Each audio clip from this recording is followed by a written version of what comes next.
누가복음 6장 27절에서 38절 말씀 봅니다.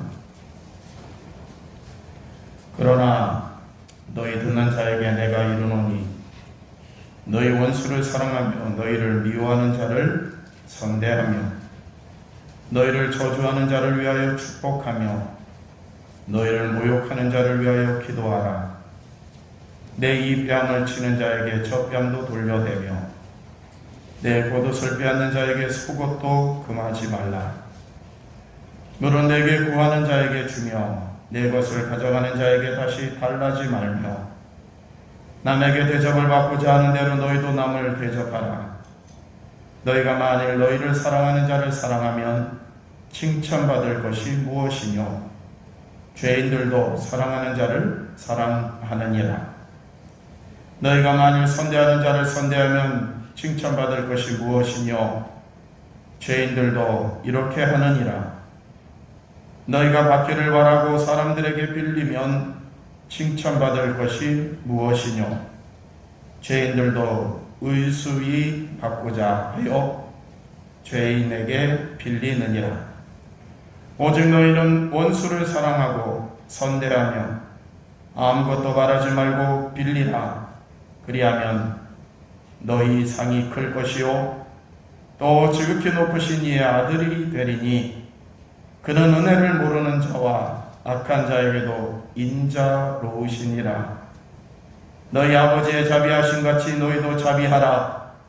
비판하지 말라. 그리하면 너희가 비판을 받지 않을 것이요 정죄하지 말라. 그리하면 너희가 정죄를 받지 않을 것이요 용서하라. 그리하면 너희가 용서받을 것이요 주라. 그리하면 너희에게 줄 것이니 곧 후히 되어 누르고 풍들어 넘치도록 하여 너희에게 안겨주리라. 너희의 헤아리는 그 헤아림으로 너희도 헤아림을 도로 받을 것이니라. 아멘. 사랑합니다. 반갑습니다. 어린아이부터 노인에 이르기까지 사랑이란 말은 들으면 기분 좋아지죠. 남녀간에 듣는 사랑의 말이나 또 동성간에 듣는 사랑의 말 동일하게 기분이 좋아집니다. 근데 그 사랑이라는 그 단어 안에 우리의 진심이 들어있다고 하면은 더 좋겠지요.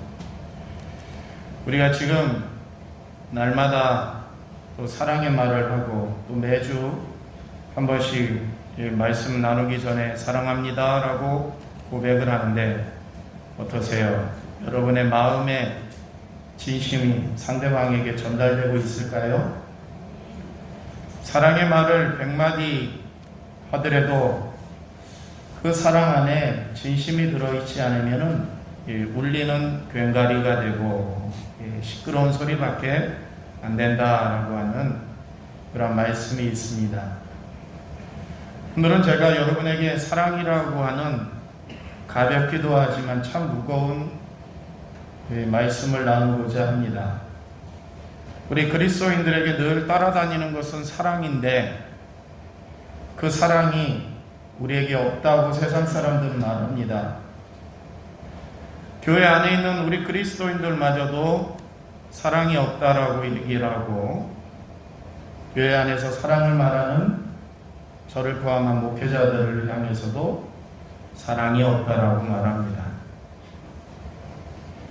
이러한 사랑이 우리 교회 안에서 막 풍성이 일어나야 될 텐데 왜 사랑이 점점 메말라가고 있는 걸까요? 기독교는 사랑의 종교라고 일컬어질 정도로 사랑을 부르짖습니다. 그런데 그 사랑이 과연 무엇인지, 사랑을 가볍게 여겨오지는 않았는지, 입술로만 사랑하는 것은 아닌지, 오늘 말씀을 나누면서 우리의 부족분을 더 일으켜 세우시고 돈독한 사랑을 나누시기를 축원합니다. 사랑은 도저히 사랑할 수 없는 사람에게 행하는 것입니다. 도저히 주고 싶지 않은 사람에게 하는 것입니다. 그래서 예수님은 원수를 사랑하라고 말씀하시네요. 원수를 사랑하라. 어쩌면 이 원수를 사랑하는 것은 우리가 불가능한 것 아닙니까? 때로는 단호해야 되고, 때로는 비판해야 되고, 때로는 품어줘야 되는 것은 사실이지만 어찌 매일 그럴 수 있겠습니까? 예수님 같은 분이야 원수를 사랑하라고 하지만 우리들은 그렇게 못합니다 라고 하는 이 불가능을 이야기할 수도 있습니다. 근데 그 원수를 사랑하라고 하는 말씀은 불가능한 것이지만은 자꾸 하라고 하시네요. 그것이 우리 그리스도인들에게 내려주신 하나님의 명령이기도 하고 행하여야 할 숙제이기도 합니다. 원수를 사랑하는 사람은 어떠한 사람이 과연 원수를 사랑하는 걸까요? 예수 그리스도의 은혜를 체험한 사람은 원수를 사랑할 수 있습니다. 예수님은 원수를 사랑하라고 하는 말씀을 하시고 십자가에 못을 박히셨죠. 돌아가시기 직전에 예수님은 자신께서 하신 말씀에 대한 직접적인 실천을 하십니다. 그리고 아버지께 중보기도를 하죠. 아버지여, 저들의 죄를 용서하여 주시옵소서. 예수님을 죽이는 저 밑에 있는 사람들, 십자가 아래에 있는 사람들이 그 시간에는 예수님의 원수입니다. 예수님에게 좋은 것을 주는 것이 아니라 죽음을 안겨주기 때문입니다. 그런데 예수님은 그 원수들 앞에서 하나님께 기도를 올리고 있습니다. 수많은 그리스도인들이 있지만 예수님의 이 발자취를 따라간다고 우리는 고백하고 자부심을 느끼는 신앙인과 사명자들이 있지만은 원수를 사랑하는 데까지는 참으로 부족합니다. 그러면서 불가능하다고까지 이야기합니다. 그리고 포기합니다. 오늘 말씀을 통해서 예수님이 하신 그 원수 사랑에 대한 행동을 한 발 시작한다고 하면, 아니 마음속에서부터 결단이 시작한다고 하면은 하나님이 기뻐하시는 예배가 될 줄로 믿습니다. 예수님께서는 첫머리의 말씀에 너희를 미워하는 자를 선대하라 라고 하는 말씀입니다. 선대하라, 착하게 대하라, 선하게 대하라 라고 합니다. 좋은 일을 해주어라 라고 합니다. 여러분 선대해 오셨습니까? 여러분에게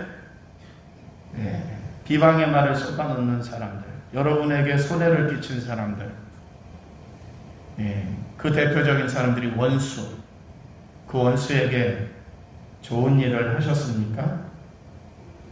그렇게 하지 않았다고 하면은 우리는 사랑하는 사람들이 아닙니다. 우리는 사랑하는 사람들입니다. 사랑을 늘 이야기하고 하나님 사랑합니다, 이웃을 사랑합니다 라고 고백하고 있지만은 원수된 사람에게 좋은 일을 행하지 않으면은, 선하게 대하지 않으면 그건 사랑하지 않는 거랍니다. 행동으로 보여야 합니다.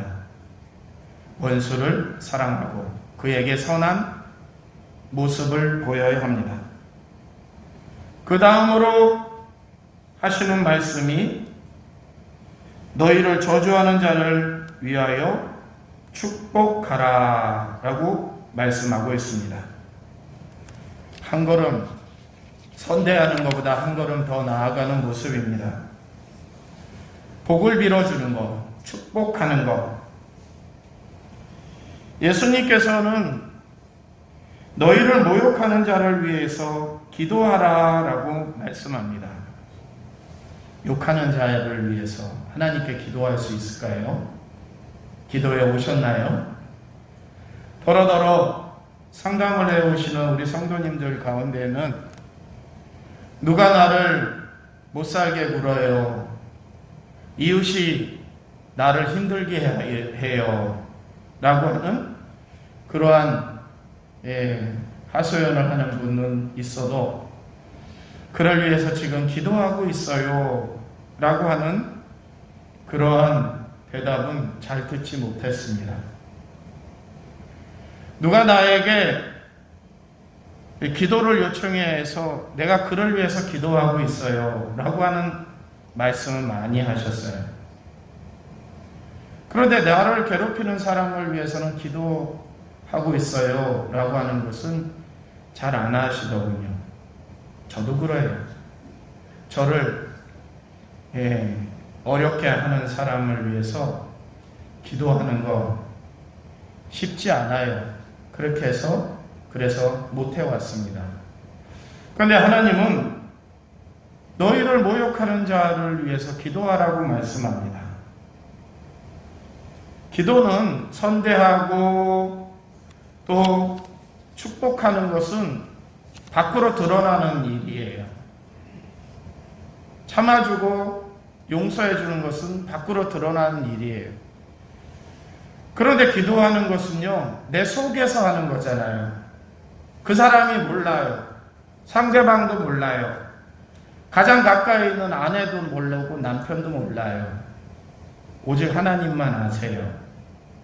그렇기 때문에 내가 저 사람을 위해서 기도하는지 안 하는지 세상 사람들은 아무도 몰라요. 안 할 수도 있습니다. 안 한다고 해도 누가 책잡지도 않아요. 했다고 거짓말하더라도 사람들은 잘 몰라요. 근데 예수님께서 말씀하시는 그 기도는 진심으로 해야 하는 기도입니다. 그를 위해서 기도하는 것, 하나님께 간구하는 것, 이것은 하나님만 아시는 내용이기 때문에 안 할 수도 있고 안 하는 분이 대부분입니다. 그런데 그를 위해서 기도하라고 말합니다. 겉으로 보이는 행동은 사실 마음에는 없으면 마지못해 하는 것일 수도 있습니다. 그러나 속으로 하는 기도는 싫으면 안 해도 됩니다. 그런데 이 싫은 일을 주님께서는 하라고 말씀합니다.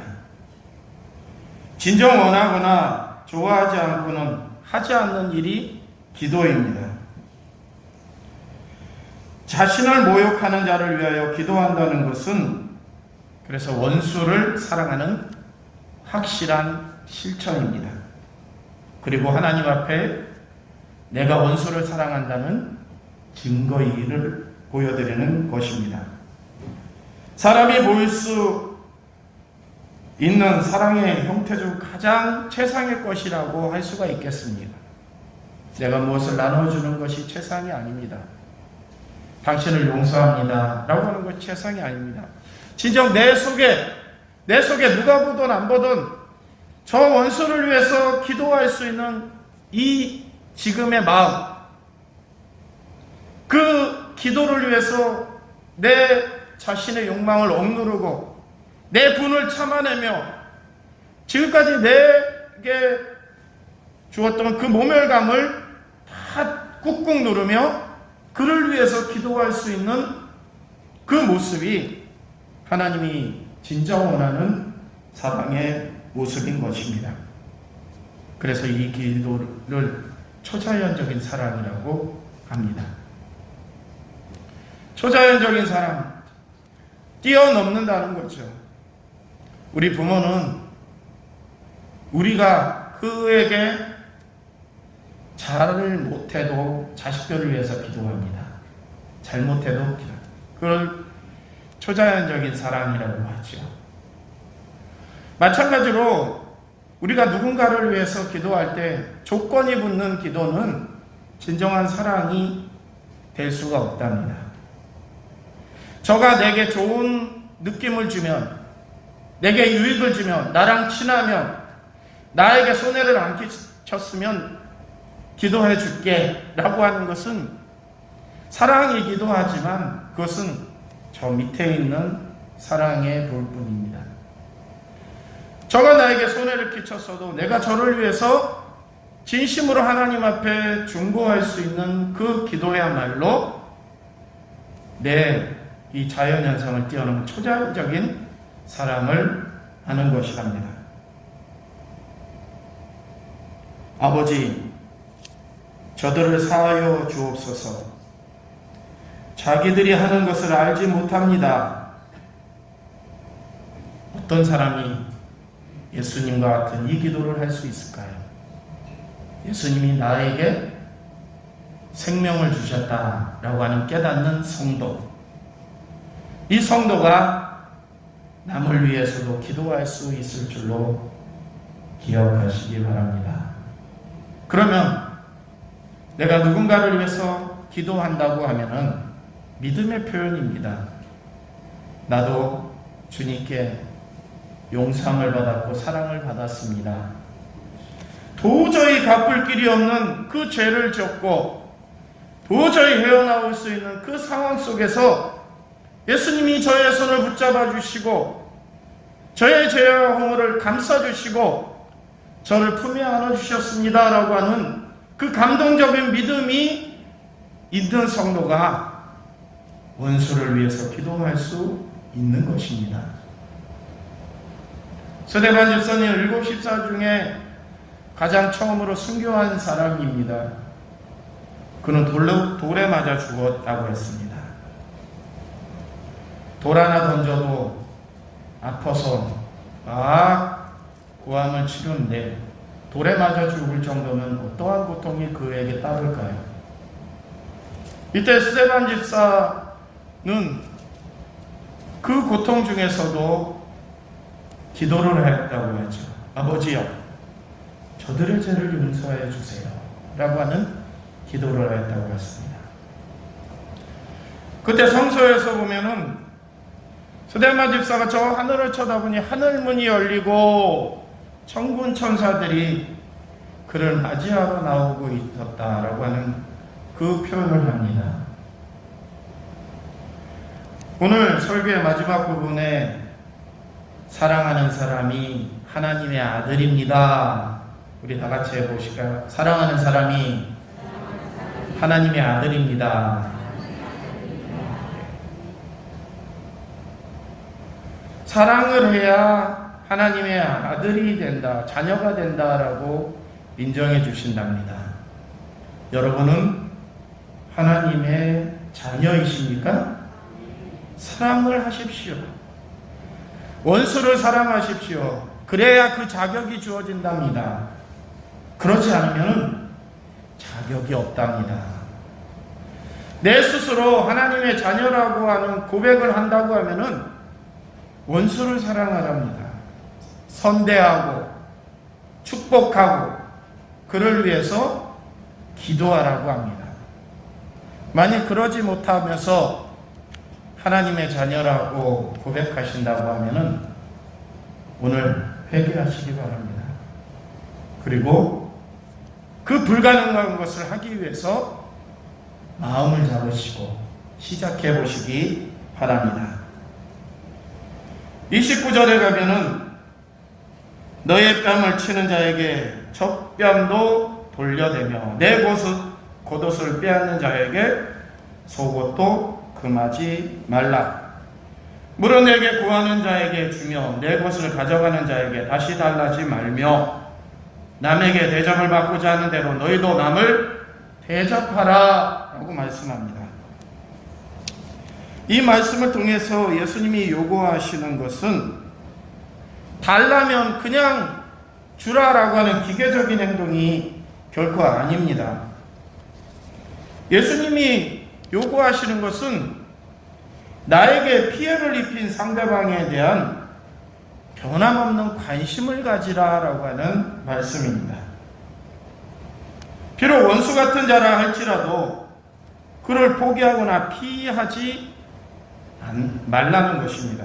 그리고 그의 입장에 서서 그를 적극적으로 이해하려고 노력하라는 겁니다. 아니 한 뺨을 쳤으면 화내야지.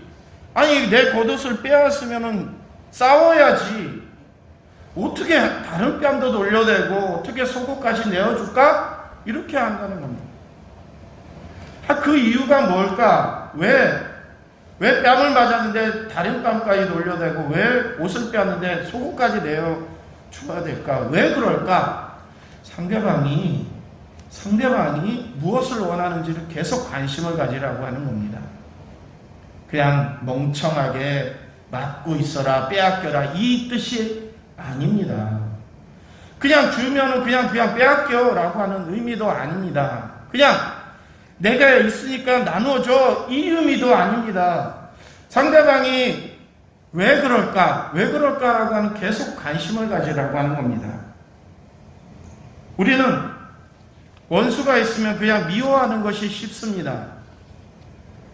조금 더 그리스도인답게 행동하면은 그냥 참아주는 거죠. 에이, 저 사람이 언젠간 변하겠지 라고 참아주는 겁니다.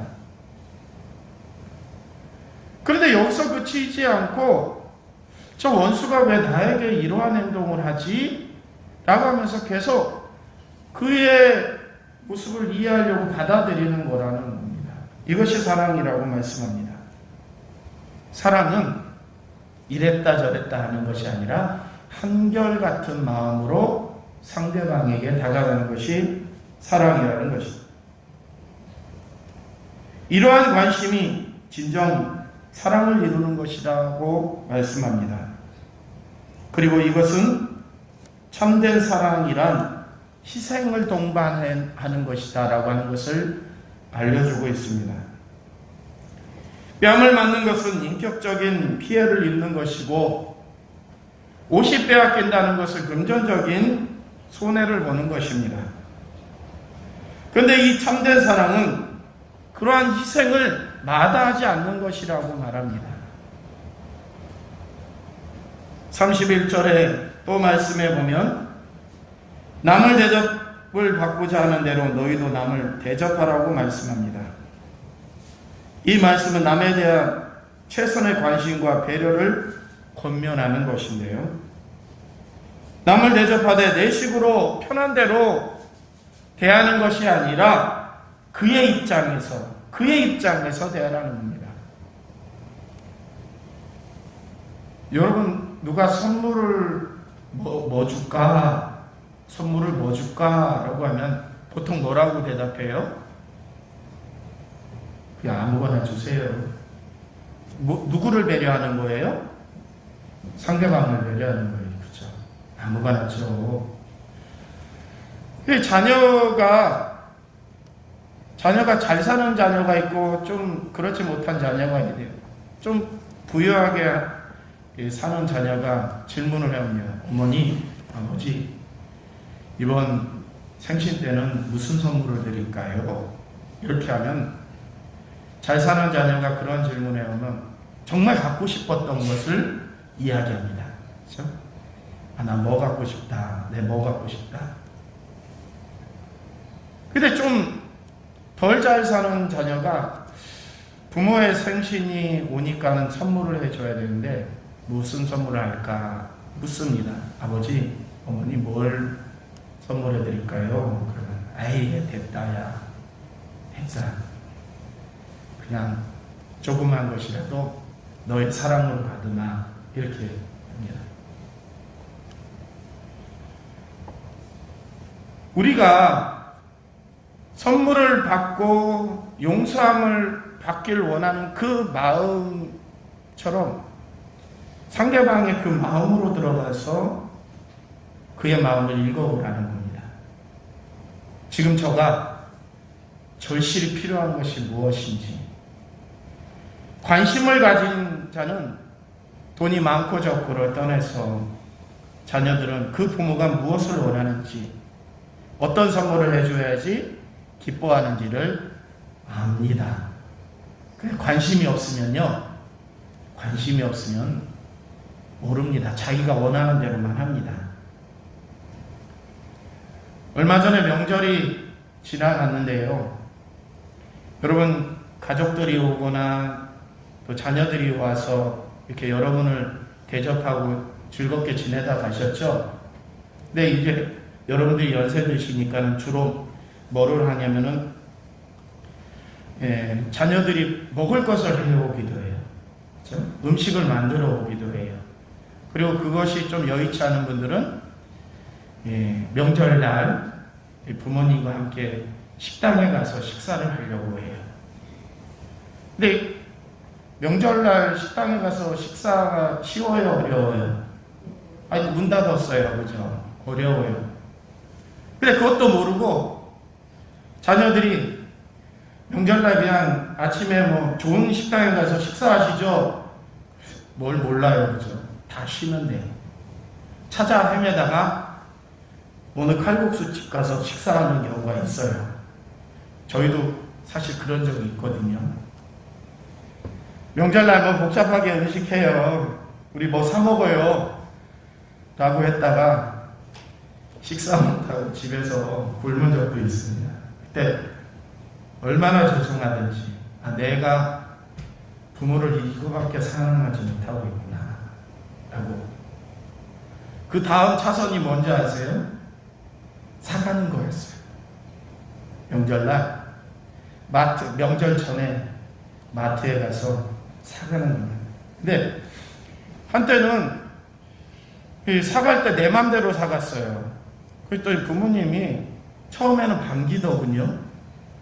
근데 그 다음에는 이렇게 살짝 보니까 저도 눈치가 있잖아요. 잘 안 드시는 거예요. 이게 아닌가 보다. 그 다음에는 뭘 사갈까요? 라고 이렇게 질문하면은 똑같은 대답을 해요. 괜찮다. 그냥 와라. 있는 반찬 먹자. 이렇게 거짓말이에요. 그거에 속으면 안 되죠. 부모님들이 평상시에 좋아하던 이제 음식을 이제 사서 몇 끼를 이제 먹습니다. 때로는 좋아하실 때도 있고, 때로는 덜 좋아하실 때도 있더군요. 우리의 가족 중에 어떤 분이 본인이 음식 솜씨가 좋다고 해서 여러 가지 음식을 만들어 오세요. 근데 우리 어머니의 표현이 뭐냐면, 야, 갈 때 좀 싸갖고 가라. 자기가 해온 것을 싸갖고 가래요. 왜 그럴까? 그 가족이 돌아간 다음에 저희에게 뭐라고 얘기하시냐면요. 먹지도 않는 거 자꾸 싸운다고. 예. 본인의 생각과 부모님의 생각이 다른 겁니다. 우리가 사랑을 한다는 것은 상대방이 무엇을 원하는지 깊이 들어가라고 하는 거죠. 내 식으로 사랑을 주는 것에서 그치지 않고 그가 뭘 원하는지, 어떤 식으로 받기를 원하는지를 관심을 가지라라고 하는 말씀입니다. 32절로 가면 너희가 만일 너희를 사랑하는 자를 사랑하면 칭찬을 받을 것이 무엇이냐? 죄인들도 사랑하는 자를 사랑하느니라. 너희가 만일 상대하는 자를 상대하면 칭찬받을 것이 무엇이냐? 죄인들도 이렇게 하느니라. 너희가 받기를 바라고 사람들에게 빌리면 칭찬받을 것이 무엇이냐? 죄인들도 이렇게 하느니라. 죄인들하고 사랑하는 사람을 이렇게 비슷하게 비교를 하고 있어요. 아니, 어떻게 지금 사랑하는 사람하고 죄인하고 우리 그리스도인하고 세인하고 이렇게 비교를, 우리가 그렇게 해왔다는 겁니다. 여전히 우리는 죄인들과 같이 사랑하고 죄인들과 같이 용서하고 죄인들과 같이 그들을 대하였다는 겁니다.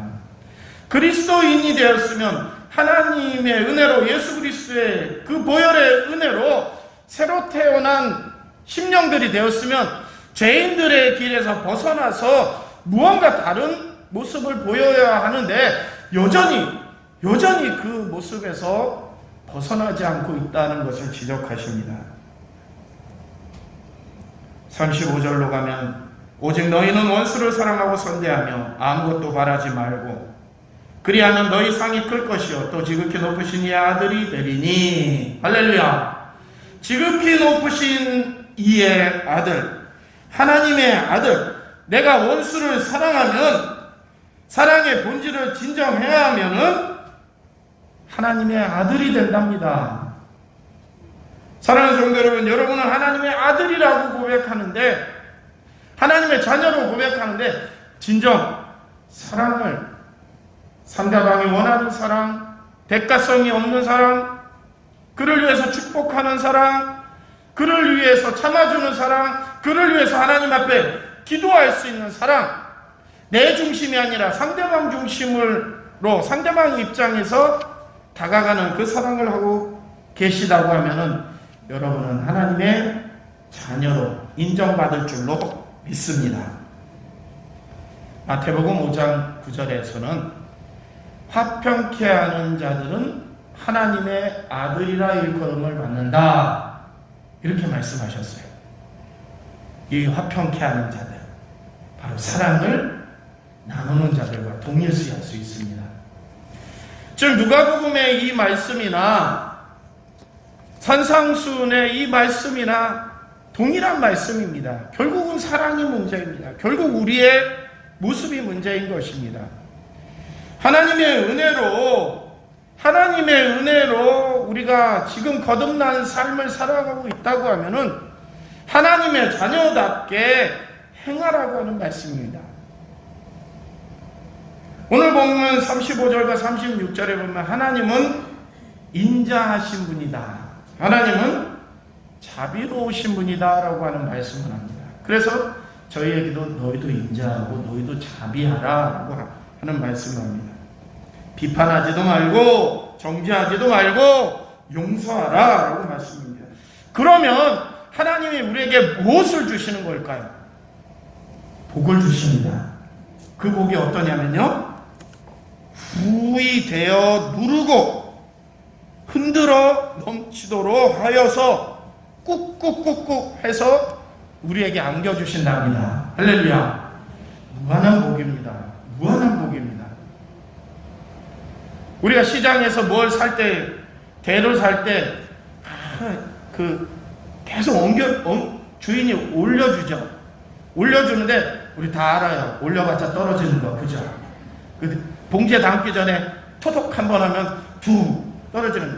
그렇지만은 그거 알면서도, 그거 아니까는 그냥 한번 쑥 하고 주는 사람이나 계속 떨어져도 누르고 하는 사람이 있어요.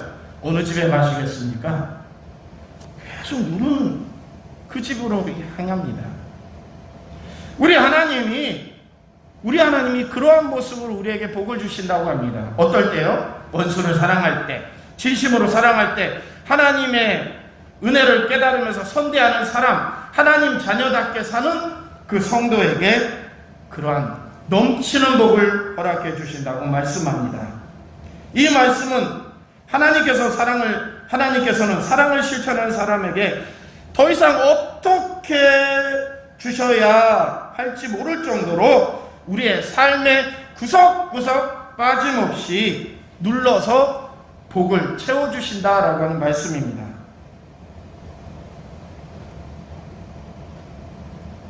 설교를 마칠 때쯤 되니 아멘수도 줄어들고 고민이 많이 되시는 표정을 짓는 것 같아요.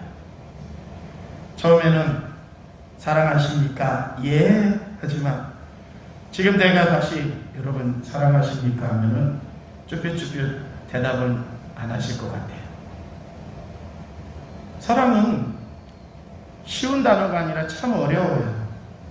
그것을 위해서 우리는 살아가라고 자꾸 하나님은 요구하세요. 좀 편하게 살면 안 될까요? 우리 그리스도인이라고 남을 좀 미워하면서 가볍게 살면 안 되나요? 안 된답니다. 그러면 하나님 자녀답지 못하다 합니다. 하나님 자녀답지 못하면은 하나님이 왜 싫어하시냐면 하나님이 복을 주시려고 하는데 자녀답지 못한 사람에게는 안 주신답니다. 자녀다운 사람에게는 꾹꾹 눌러서 우리의 삶의 구석구석 그 복을 내려주신답니다. 그렇기 때문에 우리는 사랑을 해야 됩니다. 그 어려운 것을 시작해야 됩니다. 마음 한구석에는 원수 같은 놈 하면서 미워하는 구석이 있을지라도 꾹꾹 그것을 누르고 양보해야 되고 이해해야 되고 보듬어 줘야 되고 말로써 내 용서할게, 기도로써 축복할게, 이렇게 해야 된답니다. 그래야 하나님의 복을 받을 수가 있답니다. 사랑의 대가는 작은 것이 아니라 크게 우리의 삶의 현장에 다가오신답니다. 사랑하는 성도 여러분, 우리 1년 동안 쓰라린 그 실천하지 못한 사랑을 한 번 더 실천해 보시기 바랍니다. 그러면 반드시 하나님의 무한하신 복이 우리의 삶의 곳곳에 임하실 줄로 믿습니다. 기도하시겠습니다. 은혜와 사랑으로 우리에게 한없이 다가오시는 아버지여, 하나님의 사랑을 받고자 소망하면 우리 또한 우리에게 다가오는 그 원수들을 선대할 수 있도록 인도하여 주시옵소서. 진정한 사랑을 나누어야 하나님의 자녀가 되고, 하나님의 자녀가 되어야 우리가 기도하는 대로 응답받는다고 하는 진리의 말씀을 오늘도 깨닫습니다. 깨달음에서 그치지 않고 그 말씀을 실천하기 위해서 발을 내디딜 수 있도록 인도하여 주시옵소서. 예수님의 이름으로 기도드립니다. 아멘. 지금은 우리 구주 예수 그리스도의 크신 은혜와 하나님 아버지의 그 지나친 사랑과 성령님의 감화 감동과 충만하신 은혜로움이 오늘도 그 어려운 사랑을 행하면서 하나님의 자녀가 되어 삶의 곳곳에 도사리고 있는 어려움을 극복하고 우리에게 있는 문제를 해결하며 하나님의 은혜를 받고자 원하는 이 자리에 모인 우리 모두와 우리의 가정과 직장과 모든 생업터위에 영원토록 함께 하시기를 간절히 축원하옵나이다. 아멘.